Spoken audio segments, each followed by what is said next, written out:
कन्नौज लोकसभा के बीजेपी सांसद सुब्रत पाठक ने मंडल अध्यक्ष बूथ प्रभारियों के साथ की औचक बैठक दिए जरूरी दिशा निर्देश। आपको बताते चले पूरा मामला जनपद कानपुर देहात के रसूलाबाद विधानसभा के एसएनए लता डिग्री कॉलेज का है, जहां पर एसएनए लता डिग्री कॉलेज में कन्नौज लोकसभा के सांसद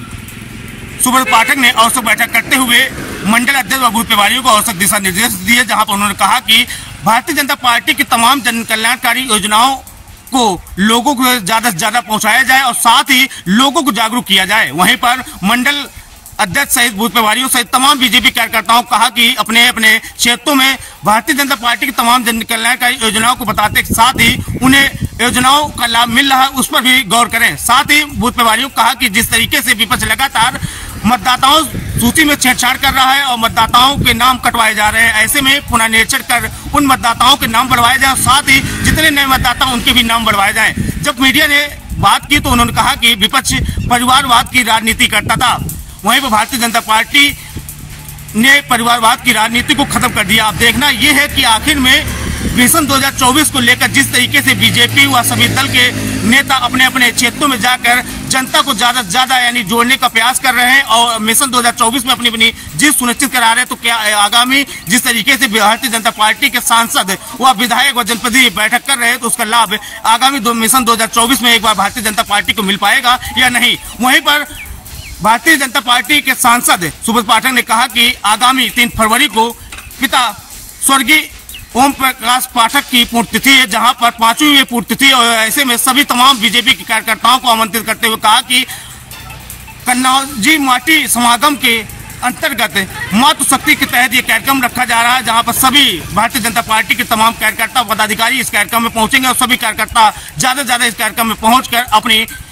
उपस्थिति सुनिश्चित कराएं। अब देखना ये होगा कि लगातार भारतीय जनता पार्टी अपने अपने खेमे को मजबूत करने में लगी हुई है, तो मिशन 2024 की तैयारियों में लगी हुई है। आगामी 2024 की तैयारी में बीजेपी को कितना फायदा पहुंचेगा, जिसको लेकर लगातार बीजेपी अपने अपने अब क्षेत्रों में जाकर लोगों की समस्याओं को जानने का प्रयास कर रही है। विशाल सिंह, जनता टीवी, रसूलाबाद, कानपुर देहात।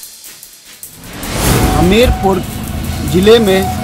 डग्गा मार टैक्सियों के हौसले बुलंद है। यहाँ पर बिना टैक्सी परमिट लिए अवैध गाड़ियाँ सवारियाँ ढोती नज़र आती हैं। वहीं घर स्कूल है और आए दिन ये लोग शराब पीकर वहाँ पर लड़ाई दंगे जैसी वारदात को अंजाम देते रहते हैं, लेकिन ट्रैफिक पुलिस अपनी यातायात व्यवस्था में बिल्कुल भी सुचारू नज़र नहीं आ रही है। यदि यहाँ देखा जाए तो बराबर यहाँ पे सफ़ेद नंबर प्लेट को लेकर टेम्पो, टैक्सियाँ, ओमनी कारें साइड होती हैं, लेकिन इनके ऊपर कोई कार्रवाई होती नज़र नहीं आ रही है। एक तरफ योगी सरकार दावे करती है कि बस स्टैंड से टैक्सी टेम्पो स्टैंड दूर किए जाएंगे, जिससे कि जो सड़क दुर्घटनाएं उनमें कमी लाई जा सके, लेकिन हमीरपुर में उल्टा ही नज़र आ रहा है। यहाँ पर टेम्पो टैक्सियाँ हटाते से दौड़ती नज़र आ रही हैं और प्रशासन कहीं भी इनके ऊपर लगाम लगाता नज़र नहीं आ रहा है। बस स्टैंड से चंद कदम दूरी पर सवारियाँ भरते हैं और निरंतर ढोते हैं, लेकिन इनको कहीं भी यातायात परिवहन का डर नजर नहीं आ रहा है। हमीरपुर से अंकित पांडे, जनता टीवी। मेले को जहां कुंभ की रिहर्सल पर देखा जा रहा है और जो आगामी 2025 का महाकुंभ है उसके लिए एक सरकार की नई पहल है।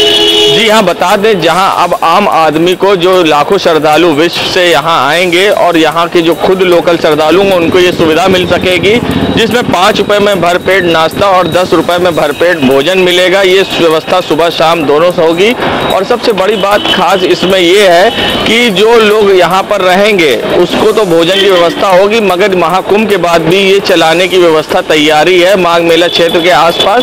और अभी तक देखा जाए तो जहां आंध्र प्रदेश में जहां तिरुपति बालाजी और केरल के वायुगिर मंदिर और साथ ही जहां महाराष्ट्र के श्रीनी साई धाम में सब्सिडी सरकार की ओर से भोजन लोगों को मिलता है, मगर अब ये तीर्थों की नगरी प्रयागराज में तीर्थों के राजा के यहाँ पर भी लोगों को मिल सकेगा, जिसमें एक